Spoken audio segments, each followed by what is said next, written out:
Shalom Aleihim. Bapak Yahweh memberkati saudara sekalian. Malam hari ini saya akan menyampaikan satu materi yang saya beri tema kembalikan paketnya. Di situ ada satu gambar orang yang diberi paket isinya bom waktu, saudara. Lalu orang itu berkata, maaf, ini bukan milik saya, paket ini saya kembalikan. Namun sebelum saya menyampaikan materi ini, saudara-saudara, saya akan membacakan kesaksian. Ada 3 orang yang bersaksi melalui WA, dan ini satu bukti bahwa orang-orang yang mempraktekkan hukum Loa itu memiliki hasil yang sangat luar biasa. Dan saya katakan orang-orang ini bayar kepada saya dengan kesaksian. Saya akan bacakan 3 kesaksian dari Minahasa, Sulawesi, dan yang kedua dari Bremen, Jerman, dan satunya lagi dari Bandung. Saya akan bacakan untuk yang pertama dari Sulawesi, dari Minahasa. Shalom Aleihim. Kasih dan pemeliharaan Bapa Yahweh di dalam Adonai Yeshua HaMashiach selalu menjadi bagian hidup. Pak Gembala Lukas dan seluruh jemaat Kehilat Alef Tau, izinkan saya melalui WA ini menyampaikan kesaksian hidup saya yang mengalami pertolongan luar biasa dari Bapa Yahweh lewat pengajaran atau khotbah Pak Lukas. Khotbah pertama yang saya tonton di YouTube ketika menjaga Papa yang sedang opname di rumah sakit bulan Februari 2019. Pengajaran ini membuat cara pandang rohani saya selama hampir 48 tahun berubah total. Materi tentang identitas Bapa dan HaMashiach membuat saya menjadi makin dekat dengan Tuhan pencipta langit dan bumi. Hidup saya menjadi lebih bersemangat. Materi khotbah tentang Daud dan Goliat memotivasi saya untuk menaklukkan rasa takut dan membuat saya rileks menghadapi serta menyelesaikan masalah. Demikian pula dengan hukum Law of Attraction atau hukum Loa. Itu semua berhasil dan sangat nyata saya alami. Tidak sampai setahun, aset saya bertambah, 2 rumah, 1 lahan kebun, dan 1 mobil. Semua itu saya dapatkan di awal COVID-19, ketika banyak pembatasan kegiatan masyarakat. Sebenarnya waktu bulan Maret 2020, saya sudah mempersiapkan diri bersama putra saya untuk berkunjung ke Magelang. Ingin bertemu langsung dengan Pak Lukas dan jemaat Kehilat Alef Tau. Tapi belum jadi karena waktu itu ada larangan PPKM. Dan selanjutnya kewajiban menerima tanda bilangan binatang itu. Saya berharap setelah kelonggaran waktu COVID, kunjungan saya bisa terlaksana. Untuk mendahului itu semua, saya kirimkan kesaksian tertulis ini melalui WA. Saya sangat bersyukur dan berterima kasih bisa mendapatkan pencerahan dari pengajaran Pak Lukas. Saya yakin sebentar lagi saya pasti bertemu Bapak. Salam kasih, Refli Asa dan keluarga Kawangkoan Minahasa, Sulawesi Utara. Ini adalah kesaksian yang pertama. Justru di kondisi pembatasan, Bapak Yahweh memberkati dengan 2 rumah, 1 lahan kebun, dan 1 mobil. Dan ini satu bukti bahwa Bapak Yahweh itu tidak bisa dibatasi dengan apapun juga. Saya sangat bersukacita dan bersyukur, saudara-saudara, dan saya juga mengucapkan Mazal Tov untuk Bapak Refli Asa dan keluarga. Haleluya. Sekarang saya akan bacakan kesaksian yang kedua, yaitu dari Bremen. Seorang ibu yang saya baptis pembaharuan di saat musim dingin. Namanya Ibu Schützen dari Bremen, Jerman. Shalom Pak Lukas, maaf saya baru sekarang menulis kesaksian ini karena tertunda-tunda. Saya mengucap syukur dan berterima kasih banyak kepada Bapak Yahweh yang telah melepaskan kami dari tangan musuh, yaitu tetangga yang selama 7,5 tahun ini mengontrol, menyakiti, ngejahatin, dan merusak saluran air minum, sepeda, mobil, kunci pintu, naik pagar, merusaki rumah kebun, mencabuti tanaman dan buah-buah. Pertengahan bulan depan tetangga kami mau pindah rumah. Pak Lukas pernah bilang, 1 musuh saja sudah kebanyakan. Memang benar, apalagi seperti tetangga kami yang mengontrol dari pagi sampai malam hari. Puji Tuhan kami telah dilepaskannya. Amin. Apa yang bisa kita syukuri? Sebelum dengar ibadah ini, saya juga selalu mengucap rasa syukur. Ya, kadang-kadang saya juga lupa.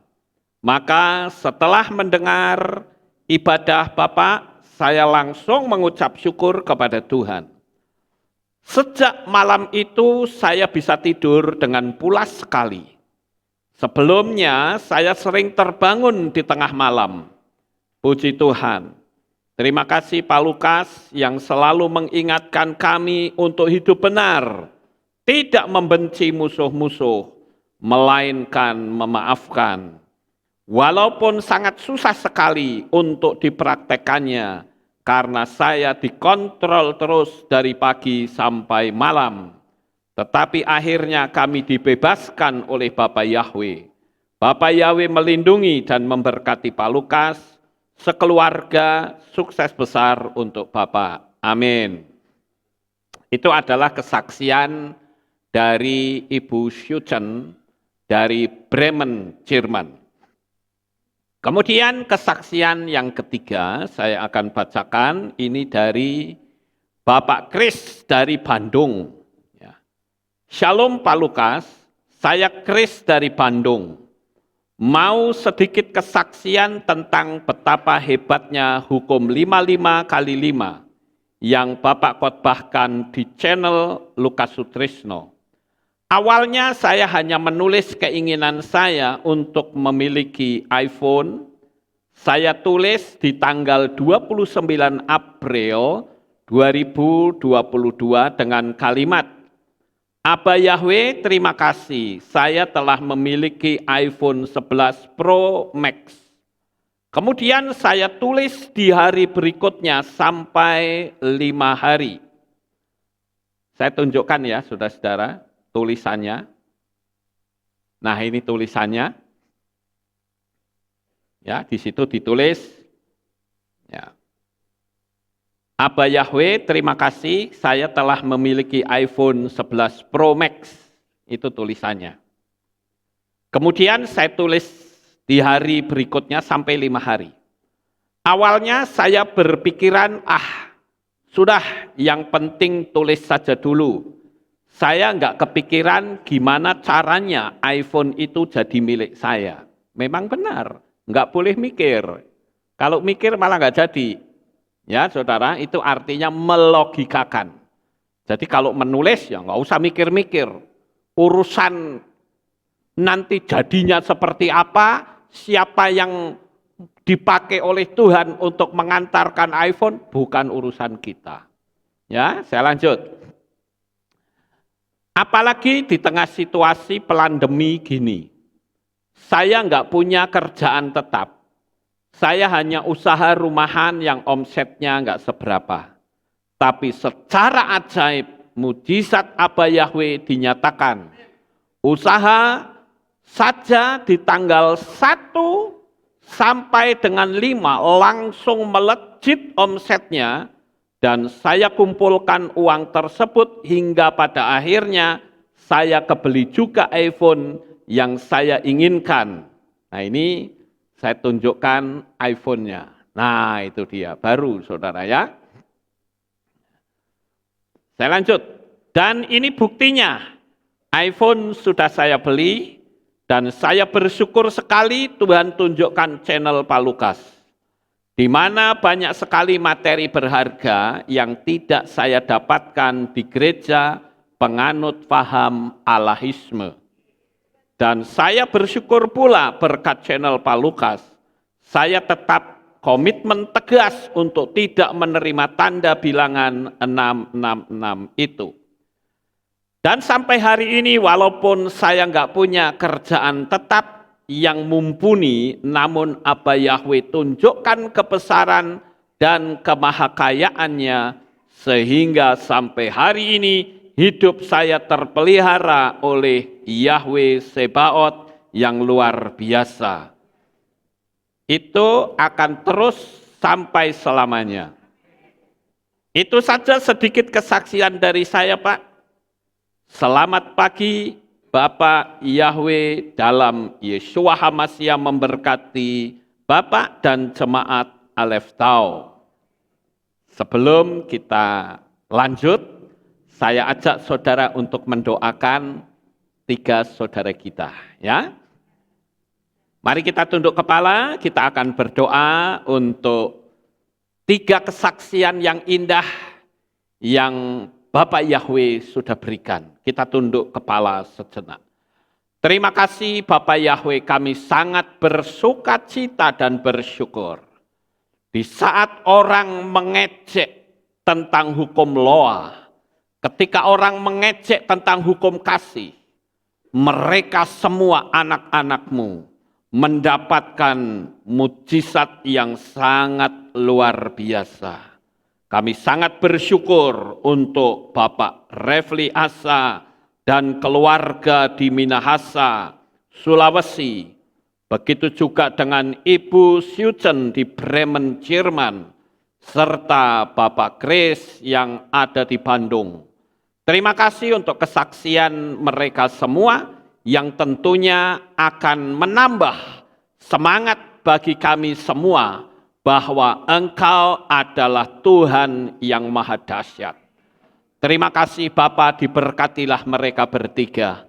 Demikian juga dengan anak-anak-Mu yang lain yang belum memberikan kesaksian. Terima kasih Bapak Yahweh, di dalam nama Adonai Yeshua HaMashiach kami sudah berdoa. Amin. Haleluya. Nah, itulah 3 kesaksian Bapak Ibu. Sekarang saya ingin bertanya, siapa di antara saudara yang sudah mendapatkan mujizat, dimanapun saudara berada, boleh menyusul, memberikan kesaksian yang nanti akan kami bacakan pada tiap-tiap sebelum kita mendengar firman Tuhan. Siapa lagi? Mau pakai video boleh, mau pakai pembacaan boleh, agar kita tunjukkan bahwa Bapa Yahweh yang kita sembah adalah Bapa yang Maha Kuasa. Haleluya. Ya, boleh diberi tepuk tangan. Puji Tuhan. Karena saat ini saya berpikir, saudara, banyak orang yang kalau mendengar kemakmuran, oh saya banyak dicap. Pak Lukas itu ngajarin teologi kemakmuran katanya. Tapi aneh saudara, anti kemakmuran tapi nggak mau miskin. Waras nggak kira-kira itu? Ya, kalau anti kemakmuran, harusnya dia sukacita dalam kemiskinan. Harusnya. Tapi nggak mau miskin. Buktinya apa? Udah pelayanan di gereja, saya minta-minta ke sana kemari, saudara. Saya pernah dimintain seorang pendeta datang ke sini jauh-jauh. Saya disuruh nyumbang Natalan katanya. Saya bilang saya sudah nggak Natalan. Ya, jadi cukup aneh sebetulnya. Anti teologia kemakmuran, tapi nggak mau hidup miskin. Lucu sebetulnya itu, kebalik gaya berpikirnya. Nah, malam ini saudara-saudara, saya akan menyampaikan satu materi. Dan saya yakin materi ini belum pernah disampaikan oleh pendeta manapun. Karena ini unik, saudara. Unik. Ya, saya memang suka yang unik-unik. Ya. Orang suka khotbah saya, ya silahkan dilanjut. Tidak, ya tutup saja. Daripada kepo. Ya, saudara. Nggak suka tapi kepo. Nah, itu kan lucu. Oke. Sekarang kita masuk ke materinya yang bertema kembalikan paketnya. Bagaimana sikap saudara saat dikirimi paket bom waktu? Saudara mau terima atau tidak? Kalau saudara terima, saya agak mikir, saudara itu sebetulnya cari mati atau mata duitan. Ya. Tapi kalau saudara tidak merasa beli paket, ya, beli sesuatu sehingga dipaketkan, apalagi paketnya itu misterius. Isinya bisa bom, isinya bisa narkoba. Bisa nggak itu terjadi di zaman sekarang? Bisa, bahaya loh saudara. Maka janganlah jadi orang yang gampang kemilian. Ya. Kalau jelas itu ada paket sebagus apapun, kalau itu bukan milik kita, kembalikan. Sekalipun itu ada namanya. Tanyakan dulu, di situ ada HP-nya enggak, ada nomornya enggak. Kalau enggak ada, sebaiknya dikembalikan. Itu paket misterius, saudara-saudara. Bisa saja dalamnya narkoba, bisa saja dalamnya bom waktu. Ya. Nah, penderitaan keuangan itu bisa disebabkan karena kutukan dari orang lain yang dilontarkan secara tidak langsung. Bisa juga dengan sengaja usaha saudara dimatikan oleh orang. Bagaimana sikap saudara ketika saudara punya usaha dimatikan oleh orang? Apakah saudara akan menggunakan ayat tampar pipi kiri, beri pipi kanan? Tentu tidak, saudara. Kita harus ngerti cara penempatan ayat. Ya, jadi jangan asal main satu ayat dijerambahuyah, repot, saudara. Itu sebabnya banyak sekali orang-orang yang katanya ngaku orang Kristen, hidupnya menderita, yang disalahkan Tuhan. Padahal Tuhan sudah memberikan senjata untuk kita. Kita harus meyakini bahwa Bapak Yahweh itu Maha Kasih. Amin. Kita saja kalau dengan anak kita sayang banget, saudara. Kita betul-betul menyayangi. Jangan sampai anak saya menderita. Kalau mau menderita, biar saya menderita asal anak saya tidak. Itu baru orang tua yang benar, saudara. Apalagi Bapak Yahweh, betul enggak? Bapak Yahweh itu begitu mengasihi kita supaya kita tidak menderita, maka Dia sendiri turun ke dalam dunia ini dalam wujud manusia dan menderita. Supaya kita yang ada bisa diberikan anugerah kemuliaan, keselamatan dari Bapa Yahweh. Nah, saudara yang terkasih, kita tentu tahu bahwa orang bisa saja sengaja mematikan usaha kita. Lalu apa yang harus kita lakukan? Kalau saudara lihat beberapa waktu yang lalu, saya sempat upload satu video yang saya beri tema hancurkan jembatannya. Entah saudara masih ingat atau tidak, karena bukan khotbah ya, tetapi saya menyampaikan di ruang perpustakaan saya. Di situ saya katakan bahwa kita harus berhati-hati ketika kita mendapatkan serangan santet, jangan kita bertahan. Sama seperti seorang petinju, ketika dia dipukulin, bak itu cuma bertahan gini. Bisa jatuh nggak? Bisa. Harusnya bagaimana saudara? Tinju kembali saudara, dibalikin saudara. Kalau saudara diberi bom waktu, saudara mau terima atau dikembalikan? Kembalikan. Perkara nanti meledos di sana bukan urusan kita. Ya. Yang penting bukan kita yang memulai. Paham Bapak Ibu? Nah, di materi saya tentang hancurkan jembatannya itu ada satu jemaat di sini yang disantet sampai keluar pakunya, ada 16 saya mendapatkannya. Lalu saya berpikir ini orang sering disantet, harus dihentikan. Maka santetnya itu saya kembalikan dan akhirnya saya dapat berita, dukunnya mati, saudara. Ya. Jadi di sini kita bukan ngejahatin. Jangan salah loh saudara. Jangan sampai saudara nanti berkata, udah gitu Paluka jahat. Oke, kita mau diam. Mati saudara. Ini yang disebut peperangan roh itu ya begini. Ngerti nggak? Jangan peperangan roh, orang ngerti cara perangnya seperti apa, yang diperangi itu apa nggak jelas. Saya sering kali lihat tuh orang-orang bilang perang roh, perang roh. Apanya yang diperangi? Roh apa saudara? Perang roh itu ya begini, ketika mereka dapat serangan, ini kan roh semua. Kita lakukan penyerangan kembali. Ya Bapak Ibu,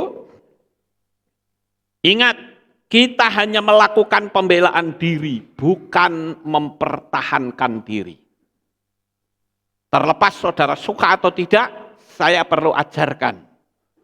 Setidak-tidaknya kalau saudara dijaili orang, saudara tidak akan celaka. Saya akan putarkan satu video. Video ini sebetulnya pernah saya putarkan, tapi tidak ada salahnya. Saya putar ulang supaya saudara bisa paham bagaimana seseorang yang usahanya dimatikan oleh orang lain. Lalu bagaimana cara penyelesaiannya? Biasanya kita dari kalangan iman kita itu punya kepercayaan gini. Pokoknya kalau kita percaya Tuhan, sudah disantet seperti apapun Tuhanlah yang bela. Bukan begitu saudara.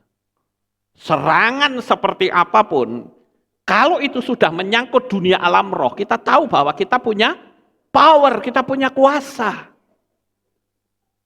Banyak orang-orang yang laporan sama saya. Wah, usaha saya mati. Pernah di Jogja teman saya buka restoran. Wah, itu laku keras saudara. Tetapi di iwas-iwasannya, seperti ini restorannya di sini, di ujung situ ada orang buka restoran lagi. Nah anehnya orang itu ngasih makanan ke sini. Ini kan sama saja jeruk makan jeruk saudara. Begitu dimakan, besoknya sepi restorannya. Tidak ada satupun orang yang hadir. Padahal biasanya mahasiswa-mahasiswa, anak-anak muda pada duduk di situ. Tapi hari itu total tidak ada satupun yang berkunjung. Mungkin ditutup sehingga orang melihatnya warung itu tutup. Bisa saja. Itu sebabnya diselesaikan secara alam supranatural juga. Dan saya katakan yang bisa itu adalah semua murid-murid Yesua. termasuk saudara. Loh, kok diam semua? Enggak mantap kali ya? Saudara punya kemampuan untuk menghentikan serangan panah berapi lawan. Amin. Ya. Nah, sekarang kita tonton saja, saudara. Ya, kita lihat. Assalamualaikum. Maaf ya, Say. Ini bukannya mau ngasih tahu keburukan orang, cuman astagfirullahaladzim aja. Ini bulan puasa masih ada aja yang mau ngerjain usaha orang ya. Jelas banget mau ngancurin usaha orang. Ini isinya di dalam celengan Aska. Di dalam celengan Aska, niatnya mau dibongkar, ternyata uangnya berkurang. Setelah berkurang uangnya, aku nemuin ini posisinya dilipat-lipat ya, Say. Ini dilipat-lipat uangnya, bentuknya segini. Ini bentuknya begini, tangan ini bentuknya begini. Ini demi Allah saya nangis. Nggak nyangka aja bulan Ramadan masih tega orang jahat sama usaha saya. Ini posisi begini penuh dengan staples ya. Ini uang penuh dengan staples, tuh masih ada penuh dengan staples. Saya nggak tahu niat jahatnya apa. Dibuka sama suami saya, uang di celengan udah berkurang ya. Uang di celengan udah berkurang. Ini saya buka. Nauzubillah min zalik, isinya pasir. Isinya pasir. Pasir apa saya nggak tahu. Yang jelas ini ada tanggal lahir saya. 220682 stay. Tapi di sini ada lagi tulisan. Ini banyak yang baca. Ini tulisan terbalik. Apaan? Lu gak dikerjain lagi? Ada. Jahat banget Tante Putri, demi Allah jahat banget orangnya. Ini puasa, Say. Sadar-sadar kalau mau ngejahatin orang. Ini kelihatan banget tulisannya kalau kita baca tulisan terbalik ya. Ini dibikin tulisannya habis apa? Ini isi pasir, habis kamu Rena. Dan di sini ada tanggal lahir saya. Ini ada tanggal lahir saya di sini ya. Saya juga nggak tahu siapa yang jahat sama saya. Tapi ini saya tahu. Ini bulan puasa loh. Ini bulan puasa. Insya Allah ya, nauzubillah min zalik. Insya Allah ganjarannya Allah akan kasih ya. Saya sedih, saya nangis, saya nggak pernah jahat sama kalian. Kenapa kalian bikin mati usaha saya? Di sini jelas banget tulisannya. Ini isi pasir. Ya Allah Akbar. Ya Allah. Kalau kalian mau percaya nggak percaya, silahkan kesini baca sendiri dengan kaca. Karena ini hanya bisa dibaca dengan kaca, dengan cermin. Ini jelas banget di sini bisa tulisannya kebaca. Ini isi pasir. Habis kamu Rena. Di sini tanggal lahir saya tanggal 22/06/82. Demi Allah, saya nggak sedih. Saya bukan masalah rezeki, masalah uang atau apa ya. Cuman tolong kalian juga punya hati nurani. Kalian punya anak, kalian punya suami, kalian punya keluarga. Kenapa bikin kayak gini sama keluarga saya? Kalau emang nggak suka datang ke lapak saya. Yang bilang makanan saya basi, apa silahkan datang. Allah nggak tidur ya. Allah nggak tidur. Saya kasih tahu di sini, Allah nggak tidur. Siapapun orangnya. Saya nggak pernah dendam sama Anda, saya nggak pernah sakit hati sama Anda. Tapi ini bulan suci Ramadan, saya tahu Allah akan balas semuanya ya. Saya sakit hati, wajar saya sakit hati. Usaha saya dari nol, saya bangun, kalian enak banget bikin saya begini.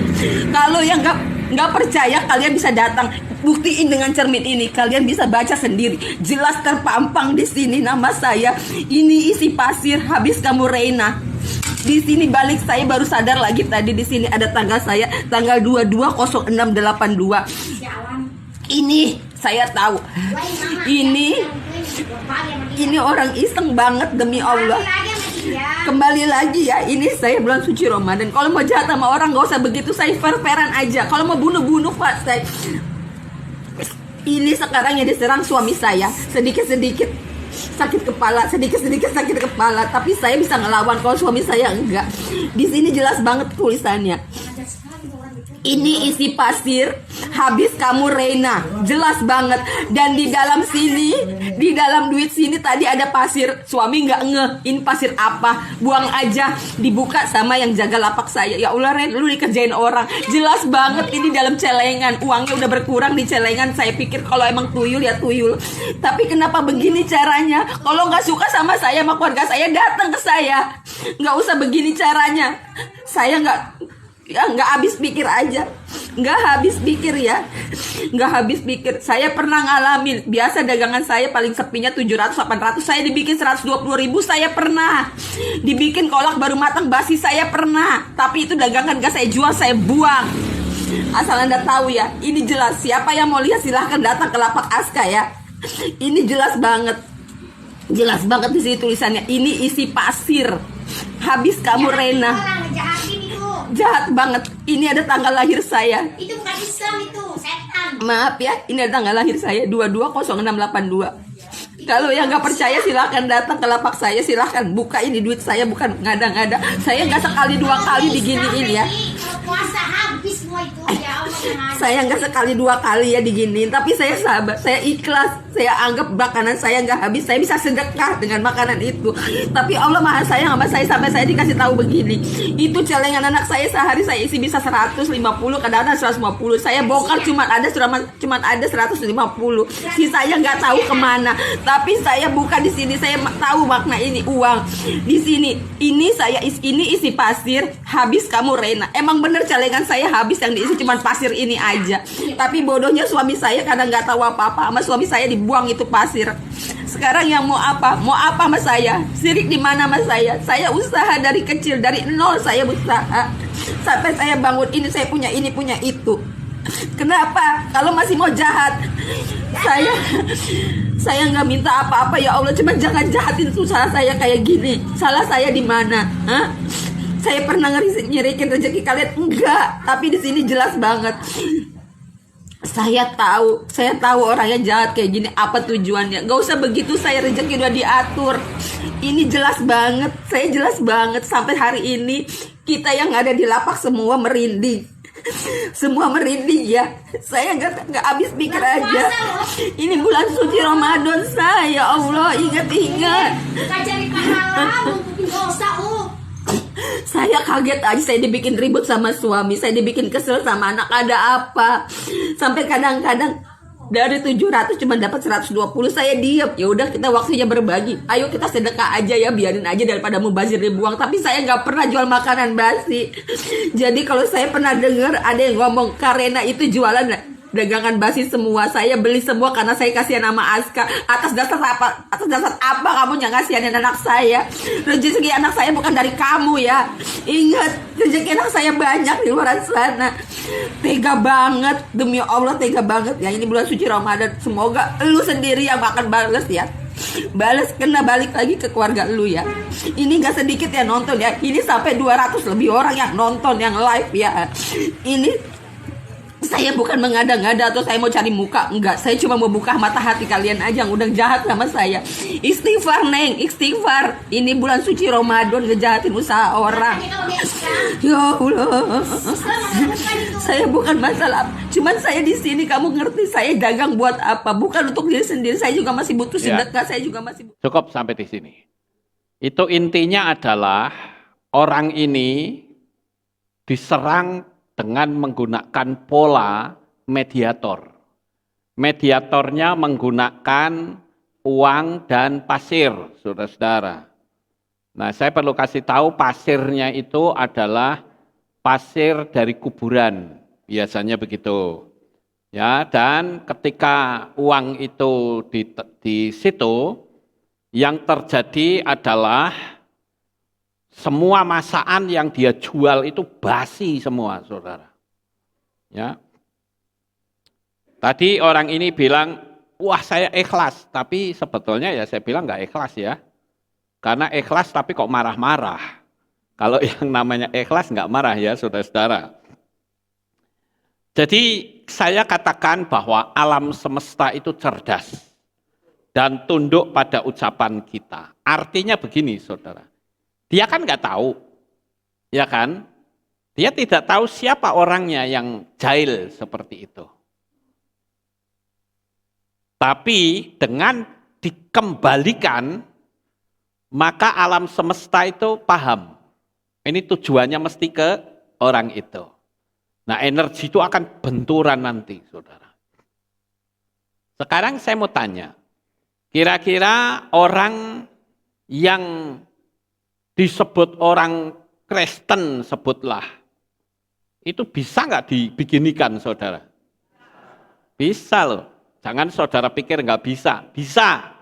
Saya sering mendengar kasus orang-orang yang ngakunya setia ke gereja, tapi diobok-obok sama setan dan dia tidak berdaya.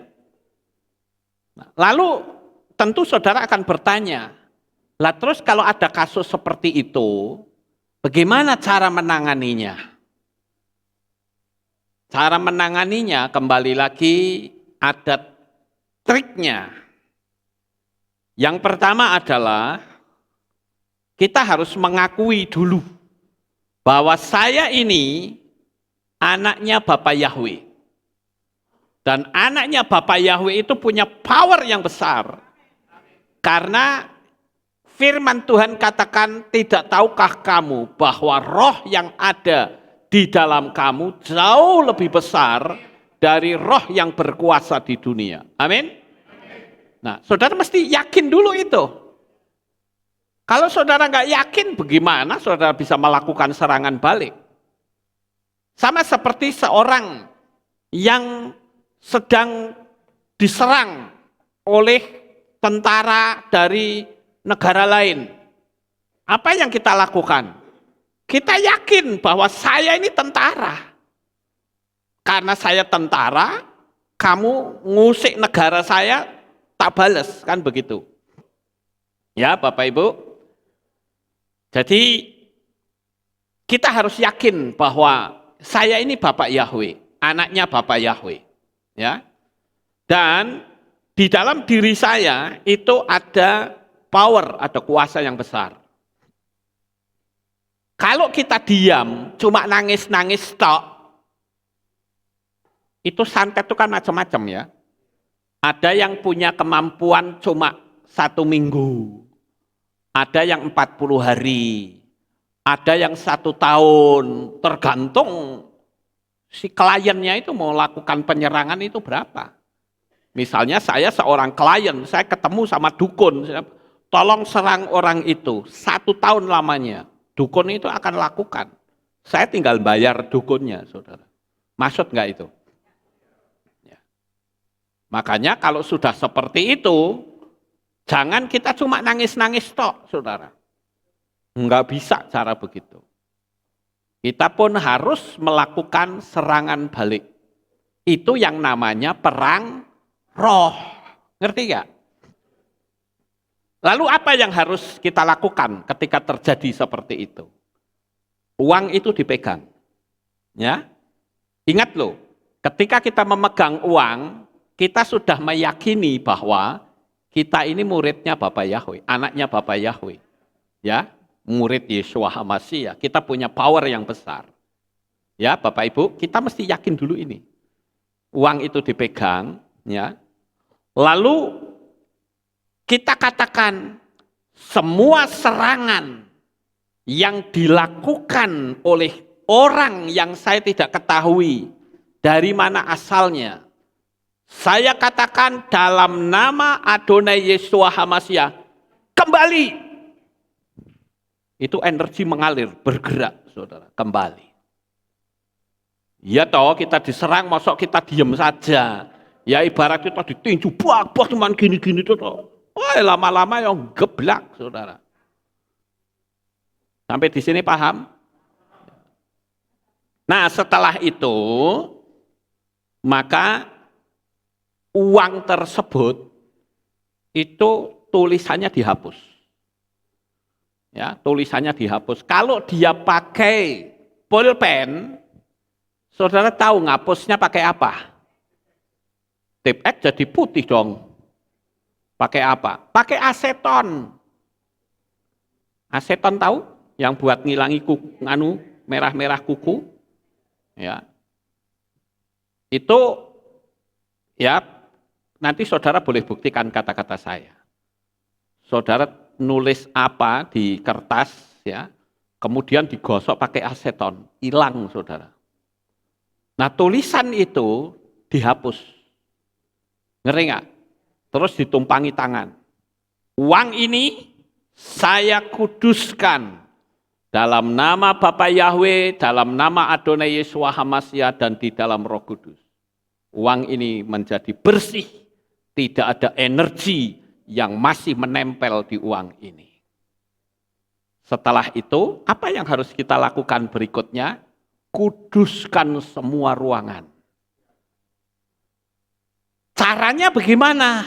Silahkan tonton video saya. Ada caranya. Kemudian pagari, seperti yang saya ajarkan di video saya, itu kan dikucurin pakai minyak, gitu ya. Saudara lihat aja di video saya ada. Setelah itu, hiduplah dengan hati yang tenang. Paham Bapak Ibu? Saudara bisa juga berdoa, Tuhan ampuni orang ini. Ingat saudara, semakin saudara memancarkan energi kasih kepada orang itu, semakin dahsyat kehancuran orang itu.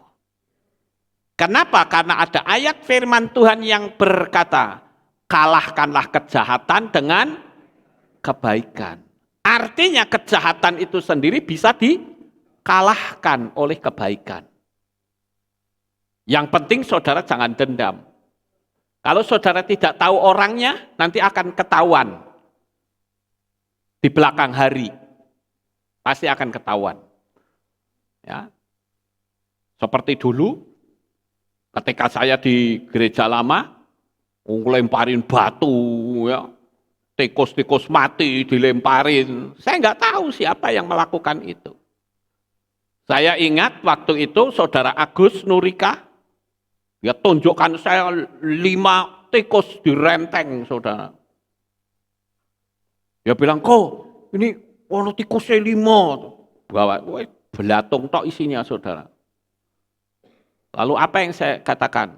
Kita doakan. Dan ternyata orang yang lemparin batu mati, saudara. Ada truk berhenti ditabrak jebret. Yang masih hidup 1. Siapa?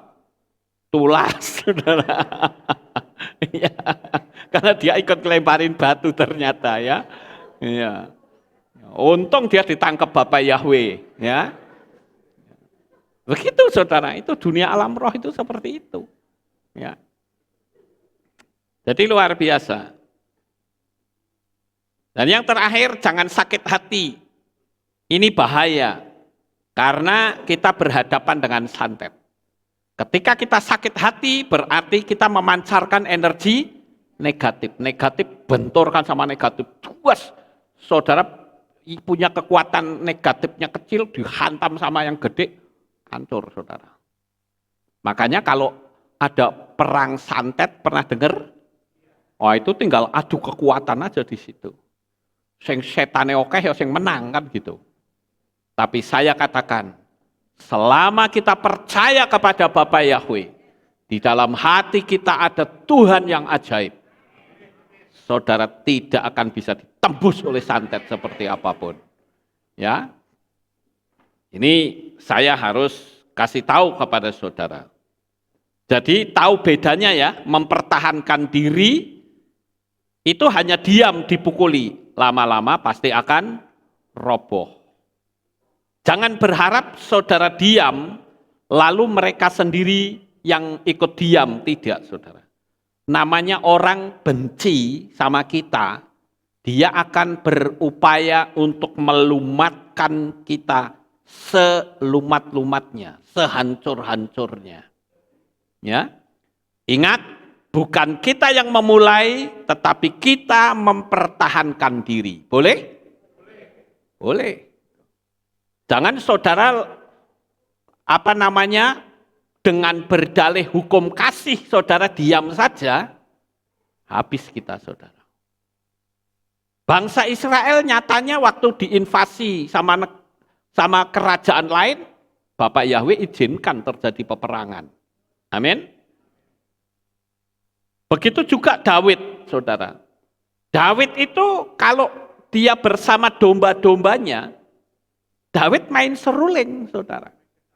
Main kecapi, main seruling, pokoknya main musik. Tapi begitu ada singa, apakah dia main kecapi main seruling biar singane ikut nari gitu? Ya tidak, saudara. Begitu ada singa datang diambil gada, kamu berani maju tak pelatok, kan begitu. Atau pakai pelintengan, ketapel. Ketapelnya bukan seperti ini, tapi yang diumban gitu, beng gitu. Gitu. Makanya sampai Goliat pun bisa kalah, saudara. Apa mau kita seperti Saul? Ditantang sama Goliat, mana pasukan Israel yang katanya hebat? Dia diem kayak tikus kejebur got, saudara. Beda dengan Daud, saudara. Begitu Daud lihat ada orang tinggi gede nantang barisan Israel, Daud langsung berkata, siapa orang yang tak bersunat ini berani nantang pasukan Israel? Kurang ajar amat gitu. Nah, kita bisa tahulah cerita berikutnya ya. Nah, sekarang saya akan lanjut, saudara. Pernahkah saudara mendengar ada orang yang bercerita pada orang lain yang intinya dia sedang mengutuki kita, tapi secara tidak langsung? Ya, saya ambil contoh. Saya ingin orang itu jatuh miskin, tapi dia tidak langsung ngomong sama kita.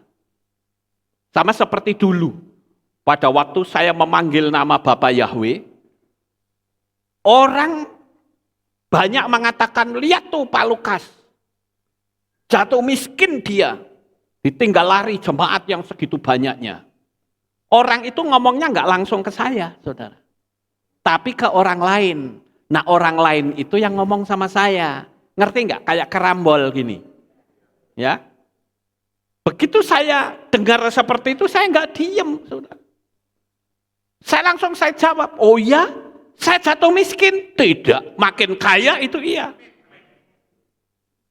Jangan sampai kita lalu takut dianggap sombong. Ini perang roh loh, enggak main-main, saudara. Saya langsung ngomong, saya jatuh miskin? Oh tidak, makin kaya itu iya. Buktinya dengan saya memanggil nama Bapak Yahweh, saya bisa ke Australia, bisa ke Jerman, ke Spanyol, ke Swiss, ke Belanda, ya, kemana-mana tidak, saudara. Itu kan tanda bahwa apa yang saya ucapkan itu terjadi, saudara. Terus ada lagi orang yang bilang begini, dia pasti miskin setelah saya tinggal. Kan ada orang misalnya suami istri sampai ribut begitu, lalu ada yang suaminya atau istrinya ngutuk, coba tinggal saya miskin dia. Jangan kita diem. Kenapa kita harus diam, saudara? Ketika ada kalimat mengandung kutukan, kita mesti hentikan. Sampai di sini paham, saudara? Apalagi diaminkan, lebih parah lagi, saudara. Kamu jatuh miskin, amin. Wah, jadi kamu. Ya. Begitu mereka menyerang kita, harus kita hentikan. Terus ada lagi orang yang bilang begini, lihat saja nanti, pasti dia bangkrut. Saudara harus berani ngomong, oh bangkrut? No, tidak. Kalau makin kaya iya. Ketika saya dulu diancam oleh organisasi lama, kalau Pak Lukas tetap panggil nama Yahweh, Bapak saya skorsing. Oh ya, mau diskorsing?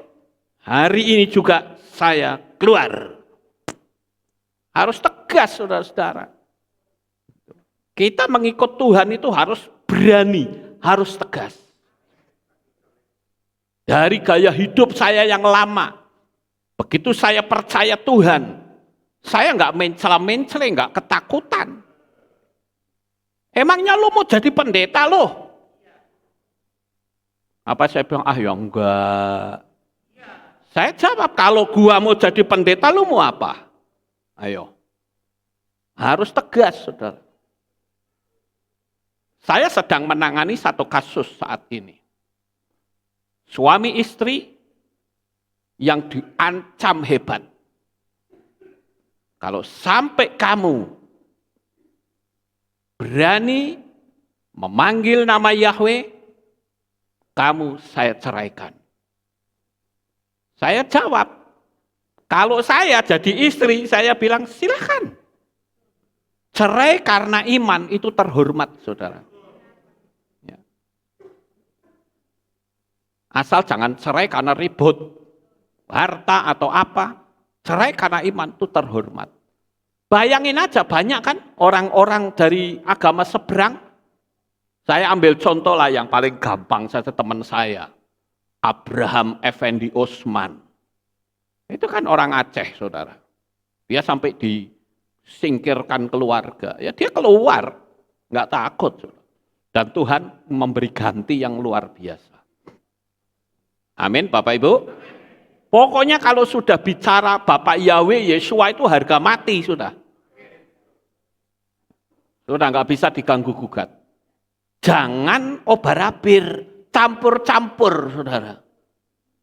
Saya terus terang masih prihatin dengan banyaknya orang yang katanya pemberani, ngerti nama Yahweh, tapi tidak berani memproklamirkan, masih campur-campur. Bahkan ada juga yang mengaku ketemu Tuhan, namanya Yahweh, tapi masih campur-campur. Saya jujur nggak percaya. Lawong saya saja yang belum pernah ketemu Bapak Yahweh aja berani kok. Bagi saya paling-paling mati, saya kok takut. Mati sekarang, mati besok, mati lusa, podo wae. Iya toh, saudara-saudara. Jadi begitu kita dengar, itu artinya kutuk sudah di depan pintu. Kalau kita dengar, kutukan itu, kalau kita nggak dengar, ya kutukan itu nyasar kemana-mana. Contoh misalnya begini. Kan ada orang yang, ada ayat firman Tuhan, yang bilang begini, saudara-saudara, bentar. Seperti burung yang mengembara, seperti burung melayang-layang yang beterbangan, demikianlah nistaan tanpa alasan tidak akan terjadi. Nah, jangan sampai ayat ini dianggap saudara dikutuki nggak akan terjadi. Oh tidak. Maksud dari ayat ini adalah kutukan itu tidak akan kena. Tapi bagaimana jika diyakini karena takut? Kutukan itu masuk atau tidak? Masuk, saudara. Begitu orang ngutukin, terus kita ada rasa takut, artinya kita mengakui bahwa kutukan itu betul-betul ada. Benar nggak, saudara? Dan itu artinya saudara sudah membuka celah bahwa kutukan itu betul-betul bisa menghancurkan saya. Tapi ketika kita dikutuk, tapi kita tidak peduli, kita yakini bahwa kutukan itu tidak akan bisa tembus, kita kembalikan, pasti kita aman, saudara. Nah ini yang saya ingin ajarkan kepada saudara, supaya saudara itu menjadi orang yang bisa memiliki kekuatan. Ya. Nah, saudara yang terkasih, kita lanjut. Sekali lagi ini ibarat orang yang ngasih paket bom melalui orang lain. Kenapa? Karena kita mendengar. Dan biasanya saat mendengar yang terjadi adalah marah dan benci. Ini energi negatif. Sudah dikutuki ditambah dengan energi negatif. Bisa nggak apa yang diucapkan itu terjadi? Bisa. Makanya hati-hati ya. Lalu bagaimana mengaplikasikannya? Tinggal katakan saja. Dia bilang aku akan jatuh? Tidak. Makin naik itu iya. Ketika saudara dikutuki usaha saudara, lihat aja. Hancur usahanya. Langsung saudara jangan diem. Atau saudara takut. Saudara katakan hancur? No. Bertumbuh itu iya. Harus berani begitu. Ingat alam semesta itu tunduk pada ucapan kita. Ya. Kebanyakan orang saat menerima paket kutukan, dia diam saja.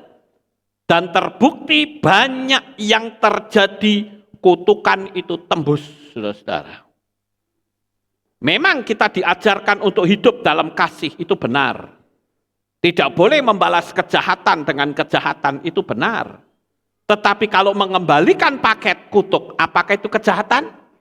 Tidak, jangan disalahartikan. Kalau sudah dikasih paket bom kok, ya dikembalikan. Apakah mengembalikan bom itu berarti kita salah? Ya tidak, saudara dikasih paket narkoba, dikembalikan apakah salah? Ya tidak, saudara.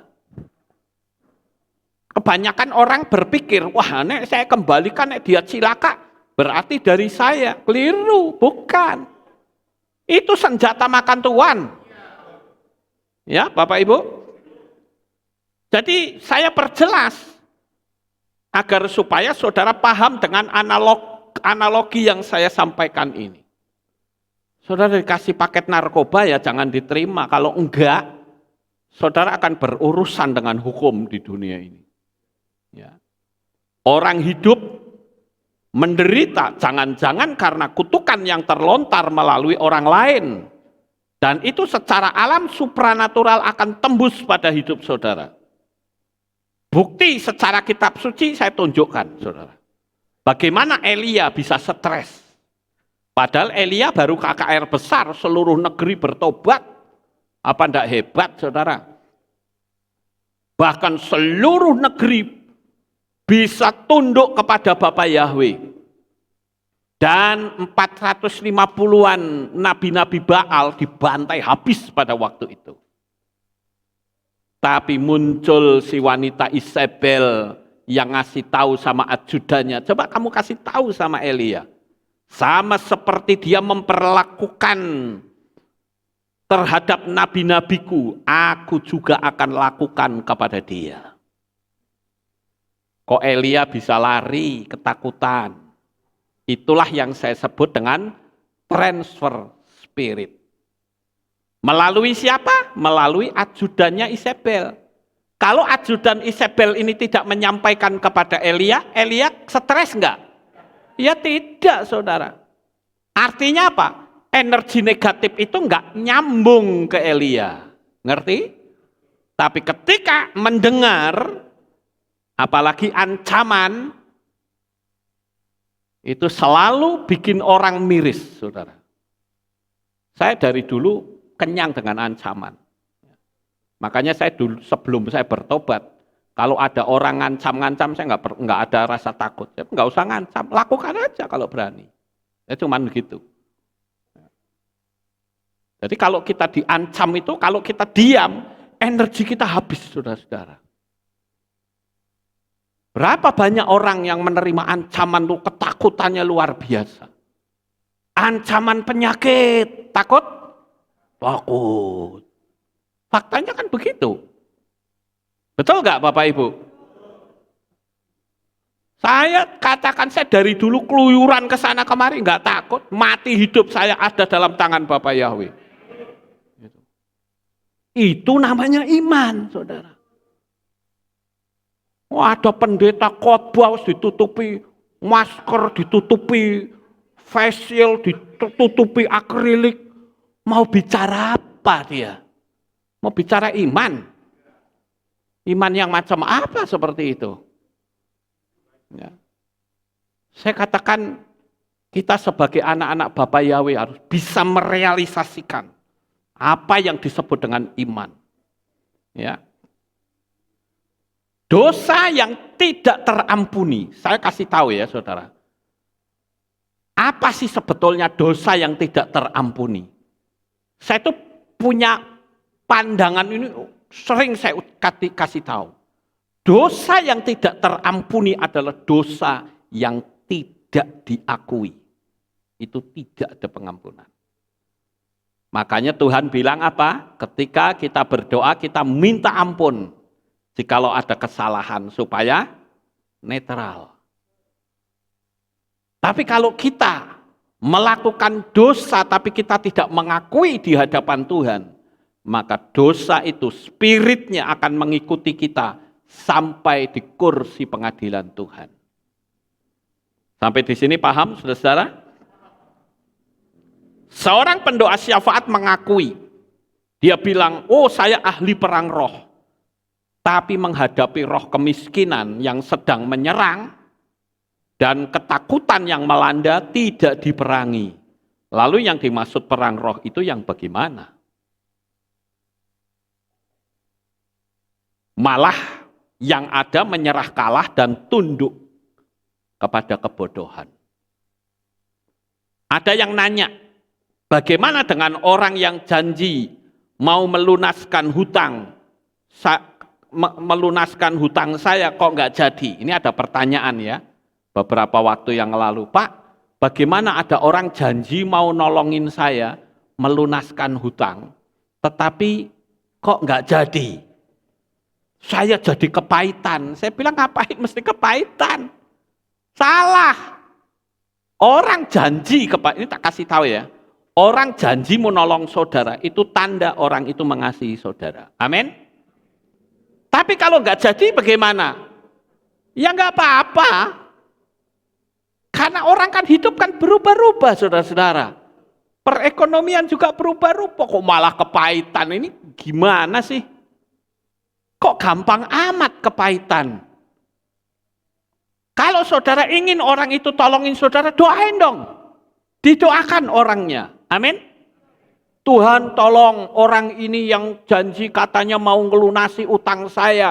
Tolong Tuhan. Saya doakan supaya orang itu diberkati. Betul enggak? Atau saudara ambil sendiri dengan hukum Noa. Karena alam semesta itu alam yang sangat kaya. Saya sering membahasakan alam semesta itu ibarat seperti air terjun Niagara. Saudara pernah lihat air terjun Niagara? Paling-paling fotone nggak apa-apa ya. Tapi setidak-tidaknya saudara pernah lihat bukan gambar air terjun Niagara. Syukur-syukur nek ada sing bisa sampai ke sana kan gitu. Itu adanya di Kanada. Ya, Kanada betul. Ya. Nah, kalau air terjun Niagara itu kan 1 menit berapa juta liter itu saudara. Banyak sekali bukan? Lah saudara kalau misalkan ke air terjun Niagara membawa cangkir, saudara dapat enggak airnya? 1 cangkir bukan?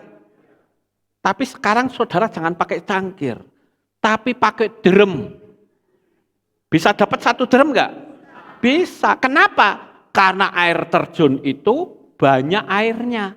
Begitu juga saya katakan alam semesta itu alam yang tak terbatas kekayaannya.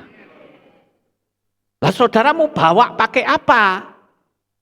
Kalau saudara mengatakan ya Tuhan berilah saya uang 10 juta, saudara dapat 10 juta? Bisa. Kalau saudara minta supaya dapat 1 miliar bisa? Bisa saja, wong alam semesta itu tak terbatas kok. Tergantung pikiran kita itu membawa cangkir, apa membawa ember, apa membawa drum. Saudara membawa cangkir juga dapat air, 1 cangkir. Saudara membawa 1 ember ya saudara dapat 1 ember. Saudara mau bawa 1 drum juga bisa dapat 1 drum. Amin. Jadi ketika sedang terjadi apapun, jangan fokus kepada kekacauan. Saya kasih tahu, saya tunjukkan 2 analogi saudara. Kembali ke kitab suci ya, analoginya dari kitab suci. Di dalam kitab Beresyit pasal 1 ayat 1 dan seterusnya dikatakan begini. Pada mulanya Elohim menciptakan langit dan bumi. Bumi belum berbentuk kosong, gelap gulita menutupi samudera raya. Dan roh Elohim mengerami air. Kan begitu. Berarti di situ ada kegelapan. Betul nggak saudara? Ada kegelapan, ada kekacauan. Apakah dengan adanya kekacauan itu lalu Bapak Yahweh cuma diam? Tidak. Bapak Yahweh berkata, jadilah terang dan terangnya jadi. Bapak Yahweh juga berkata, jadilah burung-burung di udara. Burung-burungnya ada enggak? Ada. Sekalipun situasinya sedang ada kegelapan, ada kekacauan. Hidup saudara hari ini saya kasih tahu.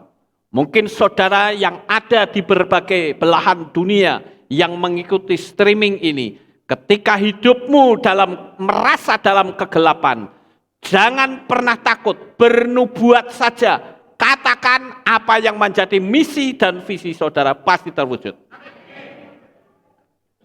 Saya akan menyangkali apa yang sering saya dengar dari pendeta-pendeta yang khotbah. Pendeta khotbah itu sering ngomong begini, saudara.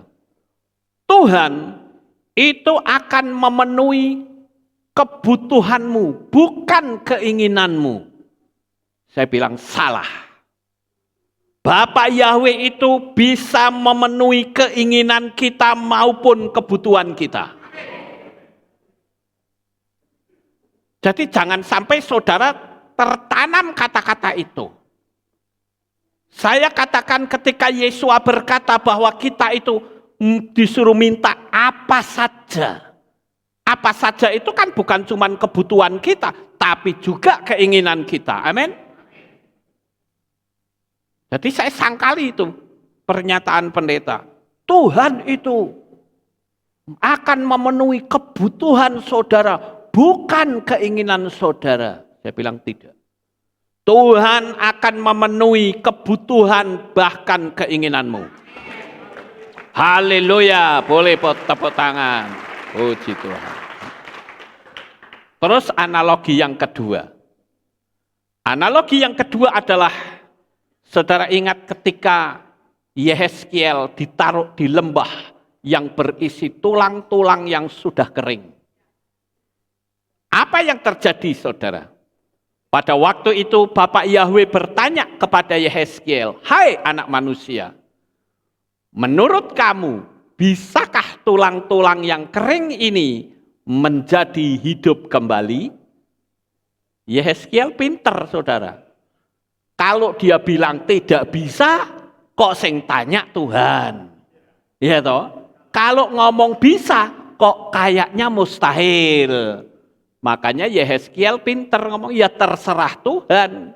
Enak ya saudara. Tapi begitu Yehezkiel bilang ya terserah Tuhan, apakah Bapak ya bilang, oh iya, ya wes tak hidupkan ya? Tidak saudara. Langsung Bapak Yahweh berkata, bernubuatlah terhadap tulang-tulang yang sudah kering ini untuk hidup kembali. Yang disuruh ngomong siapa? Yehezkiel. Artinya apa? Sekalipun hari ini ekonominya berantakan ekonomimu, seperti tulang-tulang yang sudah kering, yang sudah tidak mungkin ada harapan, nubuatkan itu semua dan itu pasti bisa hidup kembali. Haleluya. Hari ini mungkin saudara berkata, ekonomiku berantakan, kacau balau. Untuk bangkit mustahil, tak mungkin, mustahil, tak mungkin. Jangan itu dimasukkan di pikiran. Tuhan bilang nubuatkan, makanya ada istilah profetik. Profetik itu artinya diambil dari kata profet. Profet itu artinya nabi. Saudara mungkin masih ingat ya, saya pernah menyampaikan satu materi yang judulnya profetik, tindakan profetik. Ketika ada seorang raja yang disuruh memanah, ya, sambil memukulkan panahnya cuma berapa kali, ya. Terus Nabi itu bilang, kenapa kamu pukul cuma segitu? Coba kamu pukul lebih banyak lagi, kamu akan bisa mengalahkan. Itu tindakan profetik.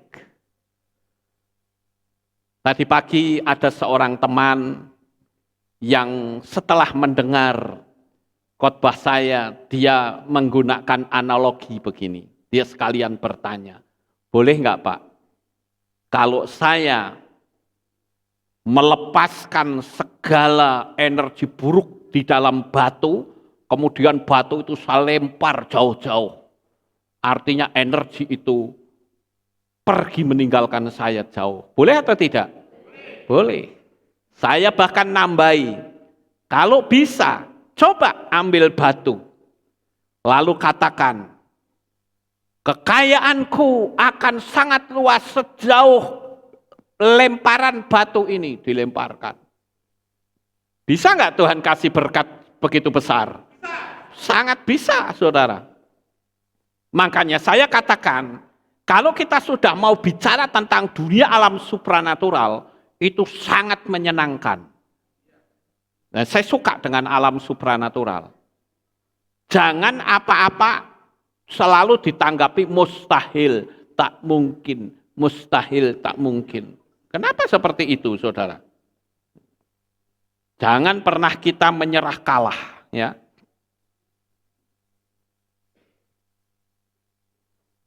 Jadi sekalipun saya katakan ya, mungkin saudara pernah membaca nggak ya di salah satu ayat firman Tuhan mengatakan begini.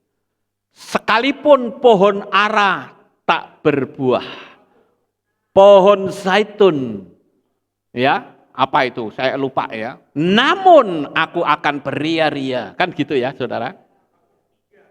Habakuk 3? Ayat 17. Ya, kita baca, saudara ya. Ini periskop pintar nih. Habakuk 3. Habakuk 3 ayat 17. Nah, ini dia nih. Ya. Meskipun pohon ara tidak berbunga dan pohon anggur tidak berbuah, hasil pohon zaitun mengecewakan dan ladang-ladang tidak menghasilkan makanan. Kambing domba terhalau dari kurungan dan tidak ada lembu-lembu di dalam kandang. Ayat 18, namun aku akan bersukacita di dalam Yahweh, aku akan bergembira ria di dalam Elohim keselamatanku. Ayat ini dalam loh, saudara. Saya kasih tahu ya arti ayat ini. Ketika saudara sedang menghadapi krisis ekonomi, saudara sedang menghadapi krisis makanan, atau saudara sedang menghadapi banyak masalah, maka ayat ini berlaku untuk saudara. Saudara bisa katakan demikian, meskipun, nah di belakangnya meskipun, itu adalah energi negatif, energi negatif, energi negatif, paham? Setelah energi negatif itu disampaikan, lalu dihapus energi itu. Namun, kata namun atau tetapi itu akan menghapus kalimat depannya. Paham nggak? Saya ambil contoh. Wah, kamu itu cantik luar biasa. Tapi berarti cantiknya hilang nggak? Hilang. Tapi kamu boros. Berarti yang muncul apa? Boros. Cantiknya hilang, saudara. Itu alam supranatural tuh kayak gitu. Saudara bisa bilang, meskipun corona, itu kan negatif. Iya kan? Meskipun perdagangan sepi, kan negatif. Namun, nah kata namun itu di belakangnya, itu dahsyat, saudara. Namun Elohimku yang maha kuasa memberkati aku dengan berlimpah-limpah. Amin. Haleluya. Nah itu caranya begitu, saudara-saudara. Jadi pergunakan kalimat-kalimat ini ya. Meskipun itu belakangnya negatif. Namun itu belakangnya positif. Ya. Jadi dengan kita belajar terus menggunakan kalimat-kalimat seperti ini, itulah yang disebut dengan law of attraction. Hukum daya tarik menarik. Sama seperti 3 kesaksian tadi. Saudara tahu yang namanya Ibu Syuchen yang di Bremen. Saya diceritain loh. Itu orang kalau misalnya nggak sabar bisa dibunuh loh itu orang. Diganggu tiap hari sampai 7,5 tahun. Ya, saya katakan jangan balas.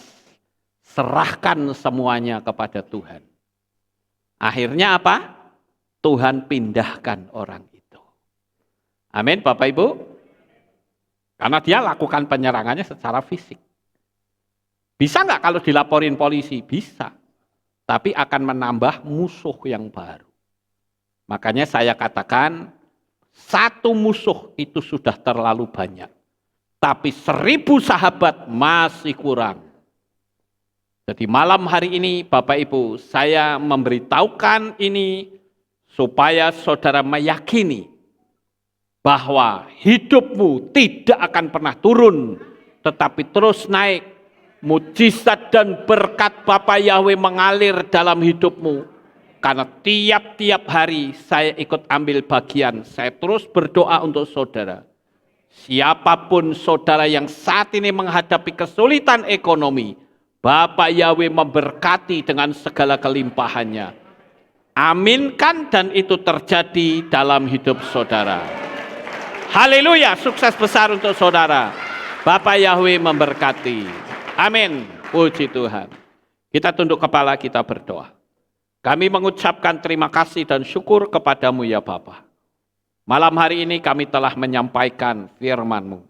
Biarlah apa yang telah kami sampaikan menjadi berkat bagi anak-anak-Mu, baik yang ada di jemaat di sini maupun di seluruh dunia saat mereka menyaksikan materi kami malam ini.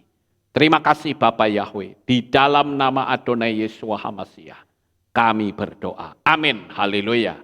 Kita akan dengar pengumuman. Shalom, berjumpa kembali dalam Aleph Tau Update News. Berikut pengumuman minggu ini. Info Hari Raya. Hadirilah Hari Raya yang ditetapkan Bapa Yahweh, Hari Raya Shavuot, yang akan dilaksanakan pada hari Minggu 5 Juni 2022 pukul 5 sore dengan tema Roh Kudus memulihkan umatnya. Ibadah pagi digabung sore. Demikian pengumuman minggu ini. Sukses besar bagi saudara. Bapa Yahweh memberkati. Itulah pengumumannya. Sebelum kita tutup dalam doa, saya akan jawab pertanyaan dari Let's Study. Mau bertanya, bagaimana bila sumbernya tidak diketahui, namun usaha semakin hari semakin menurun? Apakah artinya ada yang ngerjain kita? Saudara Bapa Yahweh memberkati. Ada banyak faktor yang bisa menyebabkan usaha menurun. Dikerjain orang juga bisa. Atau kita mungkin kurang inovatif juga bisa. Atau kita juga berpikir negatif juga bisa. Itu sebabnya kalau kita sudah melihat adanya tanda-tanda mengalami penurunan, segera bertindak, praktekkan hukum Loa, dan saya percaya pasti berhasil. Saya berdoa untuk saudara sekalian yang mengikuti streaming saya pada malam ini. Doa saya untuk saudara, siapapun yang mengalami penurunan, Bapa Yahweh angkat dengan caranya yang sangat luar biasa. Saya percaya tidak ada perkara yang mustahil, karena Bapa Yahweh sangat menyayangi Bapak Ibu Saudara semua. Amin, haleluya. Kita akan akhiri kebaktian kita, saudara-saudara. Mari kita bangkit berdiri, kita akan tutup dalam doa. Terima kasih Bapa Yahweh. Selesai sudah ibadah kami pada malam ini.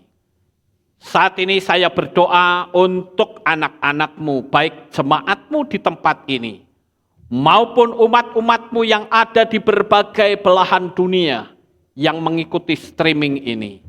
Bapa, berkatilah mereka ya Tuhan. Sekalipun kondisi keadaan seperti ini, namun Engkau Yahweh yang Maha Kuasa. Engkau Bapa Yahweh yang memenuhi segala kebutuhan kami. Dan kami percaya bahwa Engkau memberkati dengan limpahnya. Kami akan mendengar kesaksian-kesaksian dahsyat lainnya yang akan anak-anak-Mu bagikan. Sehingga dengan mereka membagikan kesaksian, mereka siap untuk memperoleh mujizat berikutnya. Terima kasih Bapa Yahweh. Di dalam nama Adonai Yeshua HaMashiach, Juru Selamat kami yang ajaib, kami sudah berdoa dan mengucap syukur. Mari kita angkat tangan kita dan kita akan menerima berkat Kohanim. Haleluya. Yevarechecha Yahweh wa yishmereka.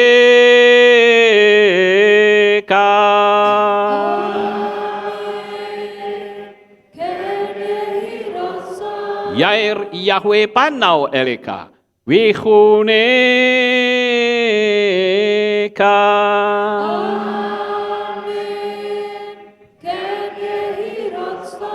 Yesa Yahweh panau eleka wa yashem lecha shalom.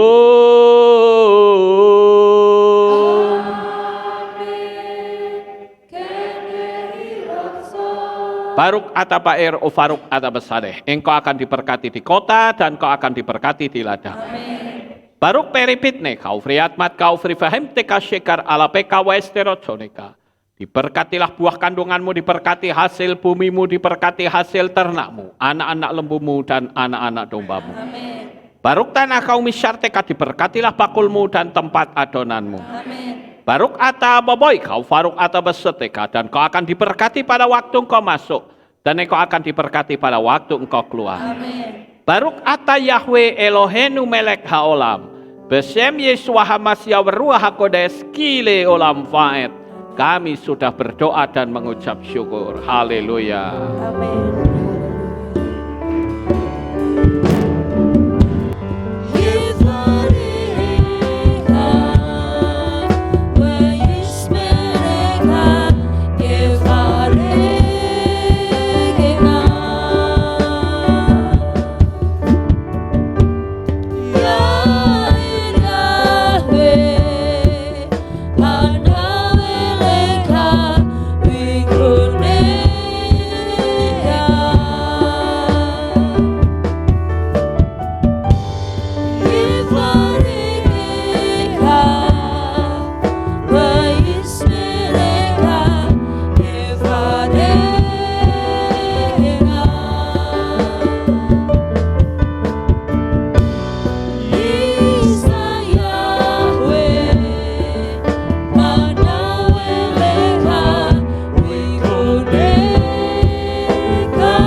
Shalom, selamat malam, selamat pulang, Bapak Yahweh memberkati.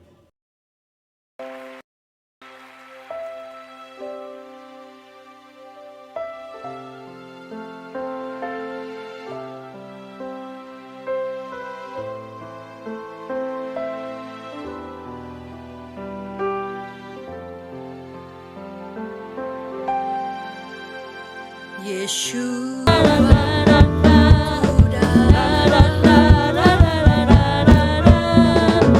Musim baru telah tiba, sukacita melimpah, saat penuaian besar, anggur baru terjun.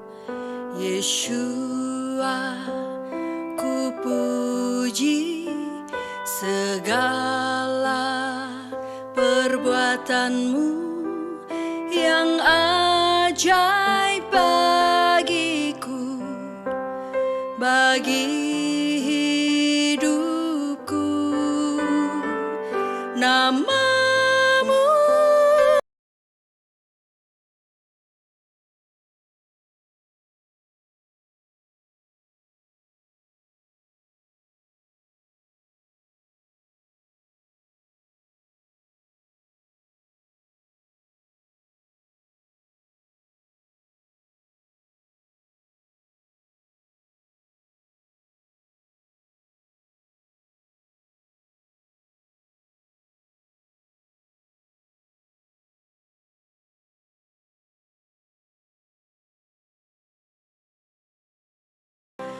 menjadi baru.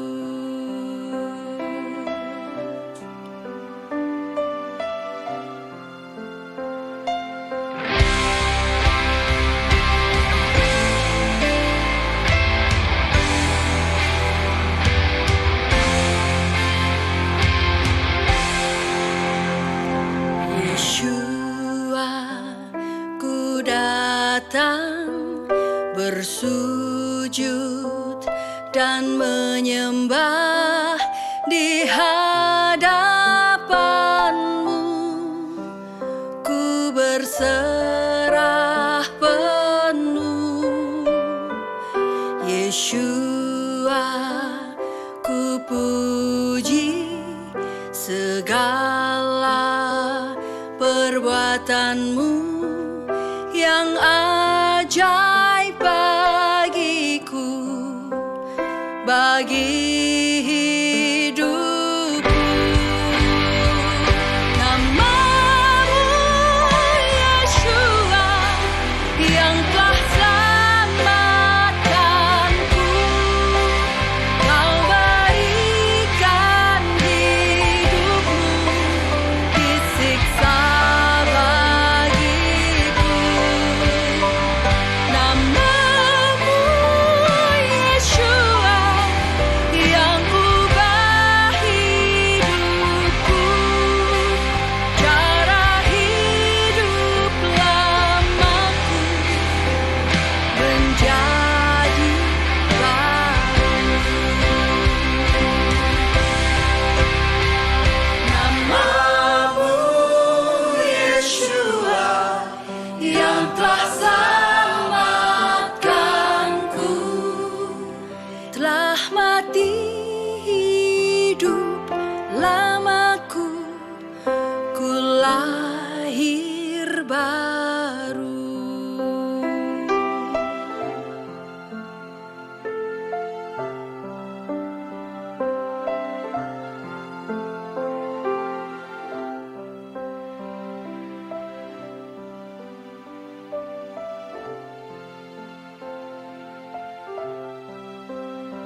Ribuan tahun yang lalu, nama itu ada.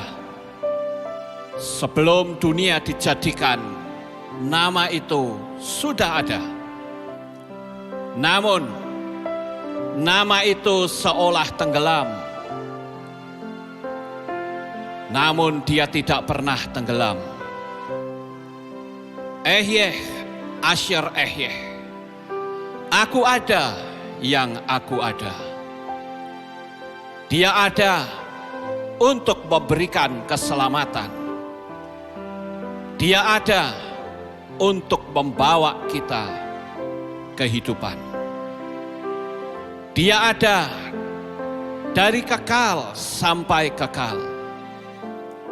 Dia Elohim Abraham, Yitzhak dan Yakov. Dia Elohim Israel. Dia juga Elohim atas Indonesia. Dia Elohim yang memulihkan Israel. Dia Elohim yang memulihkan Indonesia. Diberkatilah Israel. Diberkatilah Indonesia. Di dalam kitab Yesaya pasal 43 ayat yang ke-11, di dalam bahasa Ibrani dikatakan, Anoki, Anoki, Yahweh, wa'ain mipal adai Mosia. Akulah Yahweh, dan tidak ada juru selamat selain aku. Namanya adalah jaminan keselamatan. Namanya yang membebaskan kita. Namanya yang membuat kita menjadi selamat. Namanya Yahweh, Elohim keselamatan kita. Haleluya.